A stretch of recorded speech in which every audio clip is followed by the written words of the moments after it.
Ricardo Ugalde merece una pequeña clase sobre una pequeña, brevísima comparación entre Heidegger y Marx, sin mucha terminología técnica, simplemente porque en algún sentido se usó a Heidegger como el gran genio, el nuevo Kant, según Hannah Arendt, y su deslumbrante propuesta para repensar la filosofía,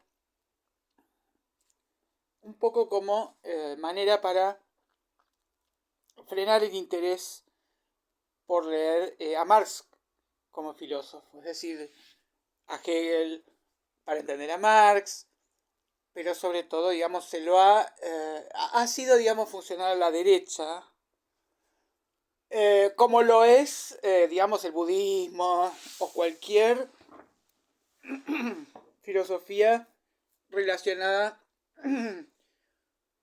eh, con, con el valor del espíritu, ¿no? Porque si hay algo que ha modificado Marx en relación a los abordajes tradicionales, es decir, bueno,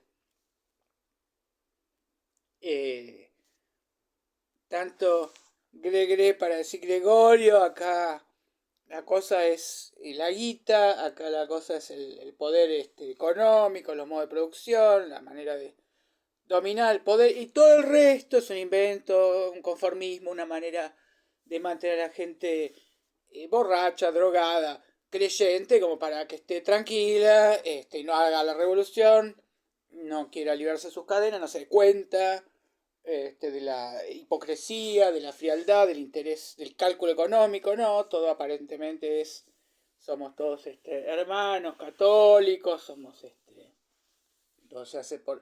Bueno, en ese sentido, esa visión tan suspicaz, ¿no? Tan mal pensada, podemos decir, porque también eh, Nietzsche y Freud ven en todas las buenas intenciones, las almas bellas y todo lo aparentemente inocente y tierno, eh, una mascarada. Todo esto produce, por supuesto, el deseo de o bien mirar para otro lado efectivamente y decir, bueno, está bien que me estén explotando, pero tampoco, digamos, en la vida el dinero es todo. A mí me gustaría volver con ella o, no sé, si, daría un brazo por poder jugar bien al básquet, qué sé yo, todas esas pelotas. Entonces, Heidegger, como es deslumbrante y todo, y ha sido el filósofo más influyente del siglo, y de hecho podemos contar con los dedos de una mano de Scioli cuántos filósofos no han sido influidos por Heidegger desde que escribió Heidegger. Foucault no fue influido por Heidegger, pero después de Foucault, no sé si hasta este coreano vende humos heideggeriano. ¿Y qué es lo que hace Heidegger? Bueno, vamos a un rapidísimo contrapunto. Por supuesto tenemos que Marx, su abuelo era rabino. Bueno, Heidegger peor. Digamos, el padre era sacristán, qué sé yo, pero él, no José Sacristán, no dan los números. Él le interesó desde muy joven. Fue novicio, él le interesó muchísimo la religión. Es decir, él, eh, toda esta pregunta por el ser, todo este olvido de la pregunta por el ser, es realmente una búsqueda de una ontología, de una, digamos, él se propuso, sí, podemos usarla para Derrida. Derrida es quizás el discípulo más sobresaliente, se pelea con él, pero desde su propio abordaje, dando una vuelta, pero realmente tomando todas las propuestas de Heidegger de pensar de otra manera todo. Ya no desde el sujeto cartesiano, que en el fondo uno puede terminar diciendo, bueno, pero es una cosa abstracta, individualista, falsa. Heidegger dice, no hay un sujeto y un objeto. Heidegger se ha influido por Ortega y Gasset. Por Brentano critica, por supuesto, este intento de San Agustín, la síntesis, la esotérica, la escolástica, la idea de aunar, digamos, Platón con el catolicismo, el proyecto, digamos, la suma teológica. Santo Tomás de Aquino, él dice que fracasó. Él recupera entonces, él lea Scotorígena, ¿no? Duns Scotus. En realidad se sabe ahora que leyó lo que escribió un discípulo, pero es lo mismo. La pregunta por lo que él escribe en Ser y Tiempo, que es obra maestra de 1927, que se la dedica a Edmund Husserl, que era el profesor, digamos, titular, que lo admira y lo quiere ungir y ayudar y bancar. Bueno, se habla de la tradición, ¿no? De Heidegger a Husserl, pero todas las grandes tradiciones filosóficas son historias, digamos, de parricidios, ¿no? Porque después de todo, Marx, a Hegel no le hubiera parecido que me está continuando muy bien la dialéctica, es lo importante. Es un detalle que yo dije que nada es materia y todo es espíritu. Él lo dio vuelta, pero es un buen muchacho, Carlitos Marx. Es no menos tradición. Bueno, vamos a ver entonces que hay en realidad algo muy parecido a una religión en, en las propuestas de Heidegger para el pensar. Hay toda una búsqueda en vocabulario nuevo, porque se trata de dar cuenta de cosas en algún sentido innombrables. De hecho, el último Heidegger es aún más poético, oracular, no digamos hermético en un sentido de inaccesible, sino que es todo lo contrario, demasiado bien. Como, bueno, están las famosas burlas a la nada nadea y todas esas cosas que son un poquito estrambólicas. Por supuesto que Heidegger puede parecernos a alguien que oscurece las aguas para que parezcan oscuras, o que, como es, arroja el bebé de la tina sucia, todas esas metáforas, o que pretende inventar el paraguas, todas esas metáforas. Pero en realidad Heidegger tiene un aporte profundamente original, estimulante y completamente novedoso. Y bueno, el tema de la terminología es algo que en muchos otros casos molesta. Kant no escribe lindo ni sencillo, ni el mismo Ortega tampoco. No hay pocos filósofos, grandes escritores, Nietzsche, Foucault, Deleuze, eh, bueno, Derrida, no. Realmente en la historia de la filosofía, Platón, con sus diálogos, es muy interesante, es muy fácil de leer, es muy fácil de seguir. Toda la tradición inglesa, por supuesto, se propone tener esa cortesía con los lectores. Hume, no hay ningún vende Hume, pero Heidegger está esta sospecha debido a lo que se le ha criticado, por ejemplo, desde la literatura, que en realidad se escribe Digunde Yared, que es muy gracioso, cómo comprende el mecanismo de una marroquinería de las palabras morfológicamente, como hace Heidegger, porque Heidegger en algún sentido es como Casper, un bosque, ¿se acuerdan de esos niños abandonados del bosque que en tiempos en los que se crea un lenguaje natural bárbaro? Vamos a ver cómo es el lenguaje natural de Dios, porque nosotros siempre a nuestros chicos les imponemos la lengua materna. No, estos chicos que fueron abandonados en el bosque van a hablar la verdadera. Y en cierto sentido, es interesante. Por supuesto, esos chicos muchas veces eran abandonados porque tenían algún tipo de retraso. Así que no hablaron precisamente una lengua muy divina que digamos. Pero sea la paradoja que Heidegger no es tomado como una religión. Y Marx sí, que pretende justamente eliminar. O sea, Marx, frente a todos los pensadores que han hablado sobre la cuestión judía, cómo hacer, porque hay una doble filiación, el ciudadano que es al mismo tiempo judío y europeo, Sartre, que en realidad es un problema del antisemita y no de los judíos, porque es la mira del otro. Todos han más o menos tenido cierta idea de la complejidad del asunto, y Marx de un plumazo lo resuelve diciendo, bueno, ojalá algún día los judíos puedan emanciparse de la estupidez de ser judío, porque ser judío, ¿qué es ser judío? Es creer en algo que no existe y ser un idiota. Lo cual, o sea, Marx en todas las cosas que ha hecho ha sido un gran simplificador. No se puede negar que uno puede tener más simpatía por Marx que por Heidegger en cuanto a que no busca complicar los asuntos. Después en el Capital hay cosas que son complicadas, pero lo son en sí mismas, no es que las quiere complicar más. Pero en la mayoría de los casos da explicaciones brillantemente concretas, incendiarias, con mucha certeza y de ninguna manera oscuras, vagas, indescifrables. Heidegger sí es mucho más huidizo, Heideggengisch, como dice el poeta Porcelán, acuñando ese neologismo, porque Heide es esconderse. Y bueno, realmente en ese sentido uno puede ver una gran diferencia, un gran contraste. Por más que se puede discutir muchísimo a Marx y decir, bueno, no, porque eso ya es leninismo, el verdadero marxismo predica tal cosa, y él toma la sociología francesa, la economía inglesa, la filosofía alemana, y entonces la palabra determina o condiciona. ¿Cómo hay que traducir? Bestimmen.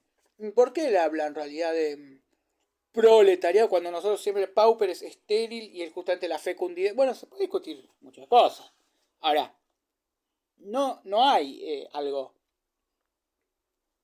de poca certidumbre en lo que Marx anuncia que va a suceder inexorablemente por la rueda de la historia. Digamos, no hay algo. No termino de entender qué quiere Marx. Marx establece, para la economía no se puede negar su brillantez, sus reformulaciones brillantes. Para la sociología, sus observaciones brillantes tampoco. Pero son muy claras. Y filosóficamente, bueno, por supuesto, si no sabe algo de Hegel es más fácil, pero el sistema de la dialéctica tampoco es tan complicado. Es, en lugar de la lógica aristotélica, el principio de tercero excluido, bueno, es lo que, digamos, afirma Hegel, que el movimiento, que digamos, la historia se mueve en un movimiento espiralado de unas conciencias cada vez más autoconscientes, un crecimiento así, un progreso indefinido, positivismo. Primero, digamos, una afirmación, luego la negación de esa afirmación y luego la negación de la negación. Y eso no es tan complicado como para, digamos, decir, Marx es un viaje de ida, por fin, después de 30 años de releer el manifiesto comunista, siento que lo entiendo. En cambio, con Heidegger, por supuesto, pasa. Hay cosas que son como muy elusivas, porque son búsquedas que el último Heidegger termina diciendo que solamente el arte las puede expresar, ya no la filosofía, lo mismo que dijo Wittgenstein, pero Wittgenstein es realmente un poquito sobrevalorado en virtud de su oscuridad. No dijo nada nuevo, realmente, nada. Todo lo que él dijo lo dijeron otros antes, más fácil. Realmente de Wittgenstein no me van a hacer engranar. Porque justamente hace quedar para el culo a los tipos que, si bien escriben oscuro, tienen algo para decir. Bueno, después está el tema del episodio de que fue nazi. Bueno, no se sabía lo que iba a ser el nazismo. Es como que yo diga, yo voté de la Rúa, no sabíamos que iba a ser tan desastre. Había un buen intendente. No hay antisemitismo en Heidegger. Salvo que ustedes consideren que el hecho de hacerle el amor a Hannah Arendt es una castigo. La verdad que no hay lo que se puede considerar nazismo realmente tiene que ver con el cierto oportunismo. Era un tipo, o sea, por ahí es más noble decir era nazi, pero bueno, muy buen tipo, Hitler lo engañó. No, la verdad es que podemos decir que no era nazi ni era muy buen tipo. Heidegger como ser humano. Si bien, por supuesto, no es divertido cuando descalifica a los demás. En cambio, Marx es un genio. Los insultos de Marx son brillantes. De hecho, hay algo que podríamos observar como muy distinto que tiene que ver con el discurso de barricada de Marx. O sea, todas esas discusiones no son tanto terminológicos conceptuales, sino el hecho mismo de que ya en él lo primero que hace es atacar a todas las otras formas rivales del socialismo. Lo primero que hace es criticar a la Sagrada Familia. Como ustedes saben, Pierre Proudhon escribe Filosofía de la Miseria, que es un libro que si ustedes lo leen, así, este tipo es un genio, esta es la verdadera utopía para mí, el anarquismo. Después leen Miseria de la Filosofía, que lo destroza, y uno dice, bueno, Marx tuvo razón, Pasa un poco como cuando se reunieron Salvador Allende y Fidel Castro. Fidel decía, con las armas, Fidel Castro, y Allende, con la democracia, con la democracia. Y dice, tiene razón de la democracia. ¿De dónde está ahora? Lo asesinaron, lo obligaron a suicidarse después de un golpe de Estado. Fidel gobernó hasta el último de su vida en el poder. Bueno, es muy divertido Marx como hace. Lo hace realmente percha. Con muchísima patoterismo intelectual delicioso. O sea, realmente podría haber sido stand-upero. Porque dice, bueno, Proudhon engañó a los sociólogos franceses que no saben de economía y a los economistas. Pero yo justo sé de las tres cosas, así que les voy a decir por qué es un tarado. Y es brillante como lo hace Papilla. Digamos, lo relega a un ingenuo y nos muestra por qué, y tiene razón. Y hay momentos que ni se molesta en aclarar nada. Él agarra un libro, el libro de él es el libro hecho para refutar a este. Entonces incluye al otro y página por página va diciendo por qué esto está equivocado. Es buenísimo. Y por supuesto, hay una parte que Proudhon escribe. Entonces, cuando el molinero tome el propio pan que extrajo y pueda repartirlo, qué sé yo, habrá justicia económica y eso es tan cierto como que 2 y 2 son 4. Y Marx se limita a poner, todo esto es una pelotudez atómica, un pedo líquido en la cabeza tiene este tipo. Salvo, por supuesto, que 2 y 2 son 4. Tiene la malicia de agregar 2 y 2 son 4. Sí, en eso sí. Lo único que tiene razón, Proudhon. Después, bueno, Marx era bastante... Si bien deslumbraba al conocerlo, la gente lo conocía, quedaba maravillado. No es que él daba clases como Heidegger, que venían de todos los pueblos a verlo, se llenaba, ponían después parlantes. A Marx vivía silenciosamente. El gran sedicioso, el gran terrorista vivía en la biblioteca del Museo Británico aprendiendo. Digamos, hay grandes contrastes muy divertidos, pero básicamente qué era lo que yo tenía para decir, pues ya estamos, como siempre. ¿Qué es lo que yo tenía que decir? De Heidegger versus Marx, digamos. Bueno, los epígonos de Marx han sido cooptados finalmente por el posmodernismo, es decir, cuando Heidegger dice, bueno, no voy a hablar de todas las palabritas y las etimologías, porque sí sé que hay discusiones terminológicas.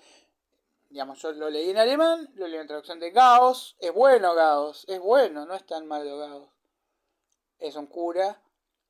Gauss cuando sufre por el franquismo, imposibilidad de trabajar, ¿qué hace? Traduce a Heidegger. Y Rivera, cuando sufre por el pinochetismo, la imposibilidad de trabajar, traduce a Heidegger. Es decir, que hay algo, digamos, vinculado a... Creo que el mejor libro, si ustedes son nacionalistas, el mejor libro para entender a Heidegger, un libro que tiene un sesgo muy tendencioso a favor de Heidegger, o sea, empieza con los presocráticos y la cúspide, la cima de la pirámide es Heidegger. Es el de Adolfo Carpio, un gran libro de introducción a la filosofía que lo recomiendo muchísimo. Y si es solamente para entender a Heidegger, realmente conviene leerlo primero comentado por alguien eh, más pedestre, más prosaico, pero que nos acerque primero a con qué nos vamos a encontrar, ¿no? ¿Qué sé yo? El segundo capítulo, la parte del uno que aplana, todo eso no es que sea difícil, pero por qué lo escribe, a dónde apunta y todo eso es mejor. Yo creo que recomiendo mucho el libro de Gianni Battimo, que tiene además esta mirada tan humana y él logra unar el catolicismo con el marxismo. Y el libro de Heidegger, de Battimo, es una muy buena introducción a Heidegger. Las biografías de Heidegger tengo... Bueno, yo mismo traduje la de Petzet y la de Bimmel, amigos de él, y traduje las cartas My Liebe Selchen de Elfriede. Bueno, vamos a decir, así como Marx tuvo un hijo con la mucama, Elfriede le contó que uno de los hijos de Heidegger no era hijo de Heidegger.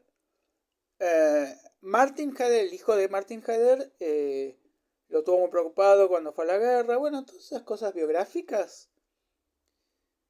Heidegger se encargaba muy expresamente de negar que tengan la menor importancia.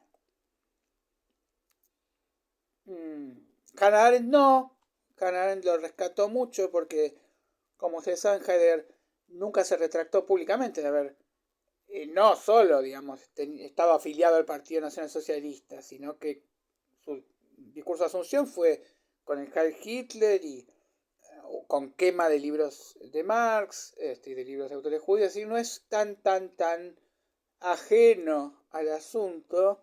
Después los nazis lo echan a la mierda, es decir, no era digno de los nazis para los nazis, pues lo consideran un nihilista, un parásito, pero bueno.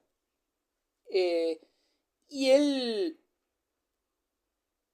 nunca se retracta públicamente, eso se lo reclaman todos sus discípulos, Marcuse,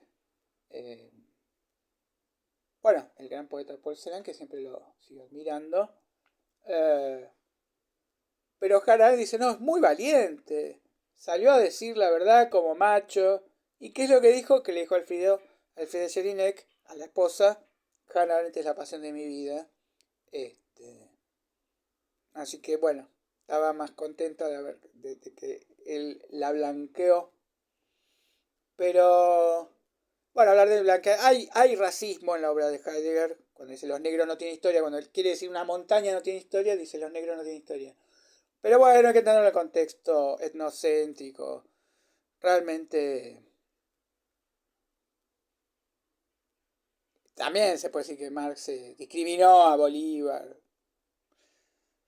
También Marx era, digamos, a favor de la potencia superior. Digamos, Estados Unidos tenía derecho a anexar California a México. Bueno, la crítica a la tecnología que hace Heidegger desde su cabaña campesina y todo eso ha sido muy rescatada, porque es una crítica también tanto Oriente como Occidente, es decir, que incluye a los rusos y a los norteamericanos, no es que es dentro de lo que era la Guerra Fría y todo. Y esa crítica ha sido muy rescatada también como como el padre de la ecología, un poco exagerado, pero eso está en la obra de él. Hay muchas cosas que tienen que ver con el lenguaje alemán y que hasta son interesantes hijos del lenguaje o como interesantes observaciones en realidad de alguien que puede ver desde afuera el lenguaje. Es decir, que realmente estudia el idioma alemán un poco, aunque él lo considera, la etimología, Gadamer también, ¿no? Gadamer también. Gadamer, digamos, agarra la palabra prejuicio y eso es un juicio previo. Prejuicios. Parece como si fueran un curso de guión, como separan. Después lo hacen todos. Lo hace, bueno, Derrida, lamentable, ¿no? El texto es un pretexto. Lo hace Lo hace, por ejemplo, Georg Steiner, que dice que la desgracia, la desgracia, la pérdida del favor divino. Y lo hace Jorge Bucay, que dice que el enojo se monta en ojo y entonces nos enceguece la ira. Son cosas, esas frases de etimología son pedagógicas, pueden servir muchísimo. No quiere decir que indiquen que el lenguaje nos habla y toda esa idea, digamos que es una transfiguración de Freud por parte de Lacan. Pero bueno, por suerte Heidegger habló mal de Lacan a tiempo. Sartre ha tratado de unir a Lacan, ha tratado de unir a Marx, quedó muy impactado por Marx. Él estudió a Hegel con el ruso Alexander Koyev, ¿no? Que es un Hegel de izquierda, un Hegel creativo, un Hegel que no conserva mucho de Hegel. Guarda en relación al verdadero Hegel la misma relación que Kant y el Kant de Schopenhauer, ¿no? Y queda muy impactado, sobre todo porque Heidegger, y que no es el primero en decirlo, hay que recordar especialmente a Kierkegaard, pero bueno, Heidegger un poco dice que la manera en la que tenemos nosotros de poder quizás acercarnos a salirnos de estas circunstancias en las que estamos atrapados, en las que formamos parte, él habla, ¿no? Estamos arrojados, el yecto, todo eso está bien en Heidegger realmente, porque introduce una novedad con cierto fino oído poético para usar las palabras, pero él las está modificando y buscando querer decir algo, ¿no? Muchos autores también lo hacen con las mismísimas palabras que había, dándoles otro sentido, porque en Freud sexualidad no es sexualidad, es decir, no hay en esto que criticar el tema terminológico. Lo hace, por supuesto, de una manera muy analítica y exhaustiva Theodor Adorno, en Der Jargon der Eigentümlichkeit, o sea, el argot, el dialecto de la autenticidad, ¿no? Aunque él después se va a retractar, porque él después quiere escribir que no hay nada. O sea, ahí él dice que no hay. Un poquitito cerca en esto a Derrida, no hay fuera de texto, no hay autenticidad. Se parece muchísimo a ese texto sobre las mitologías que escribió Levi-Strauss,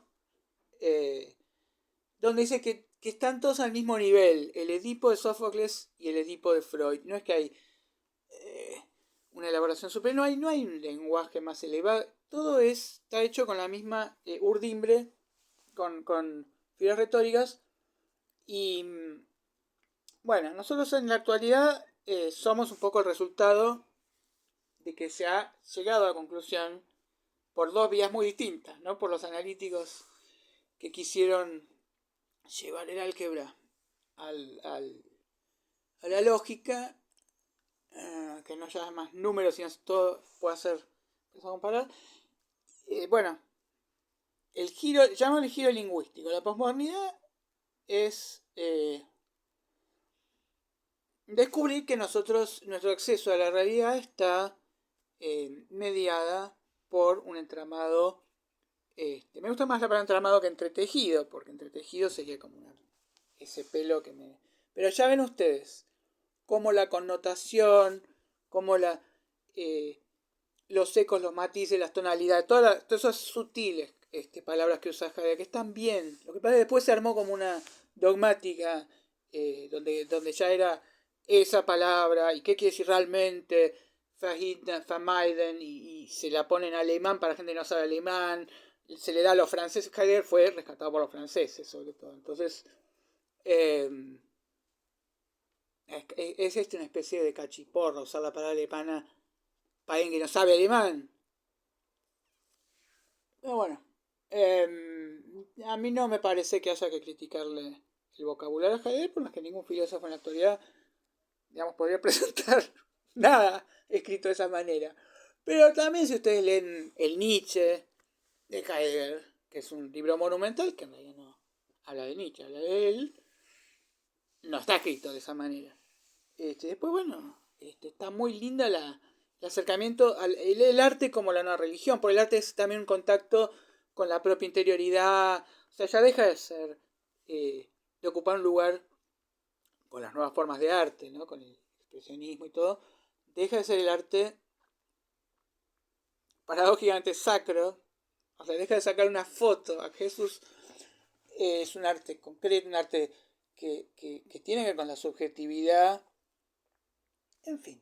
A mí me parece que eh, lo que se le puede criticar a Heidegger no es el vocabulario, y en ese sentido pueden preguntarme Aufdringlichkeit, Aufsässigkeit, eso trabajé mucho, trabajé también con las traducciones creativas que hizo la profesora Dina Picotti.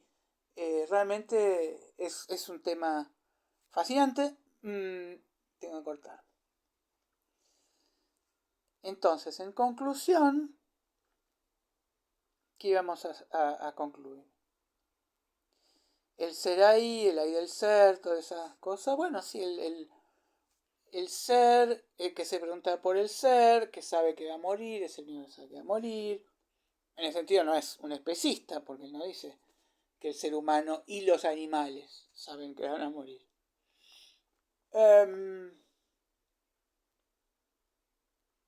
Creo que es muy interesante tomar a Heidegger con cómo él deconstruye la metafísica y quiere erigir una nueva y emprende ese camino.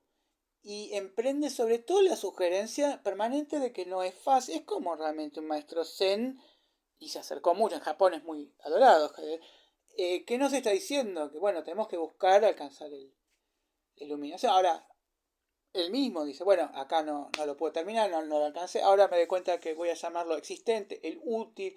Va cambiando de el Gestel. Son eh, aproximaciones muy sugestivas, muy estimulantes. Eh, y siempre nos queda la esperanza de que Marx haya estado equivocado, porque si Marx está equivocado, hay esperanza para la humanidad. Ahora, si Marx es un genio y tiene completa razón, y esas son las alternativas, o bien el capitalismo, o bien Stalin, por supuesto se dirá que Stalin más Marx. Pero digamos, hay muchas razones para haber tratado de decir que Marx es una rivalidad igual, por supuesto, digamos, no del todo. Ahora, si fueran boxeadores no serían de la misma categoría, pero no digo peso pluma, peso, sería como boxeo femenino. A Heidegger le interesa realmente otra cosa que a Marx. Pero bueno, Heidegger es bastante tradicionalista, está como retrógrado, es como que quiere volver al...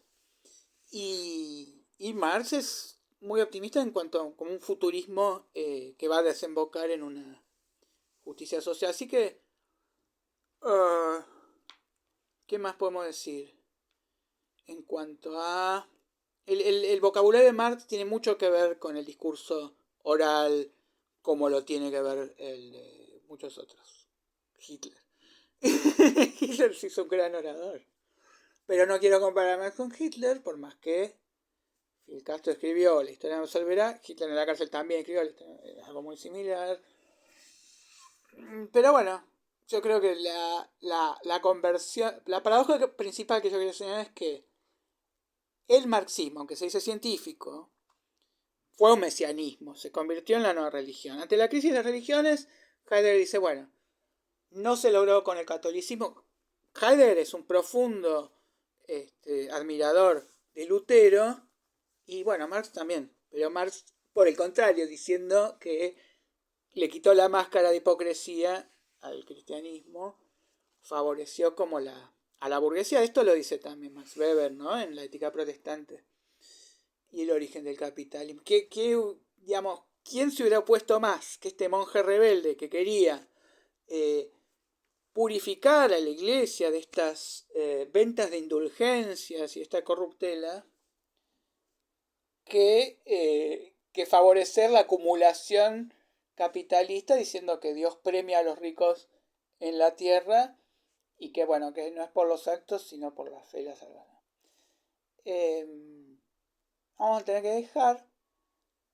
Estoy libre para hacer la clase del autor que a ustedes les interese. Me encanta dar estas clases. Los amo con todo mi corazón. Lo bueno de estas clases es que no hay esa clásica demagogía de los profesores que buscan congraciarse con gente por ahí, distorsionando, simplificando y subestimando la inteligencia. En cambio, yo sé que ustedes son geniales, verdaderamente brillantes. Y bueno, lo que me quedó por decir en el tintero o en el toner, o como se actualice la metáfora ahora, me lo dicen.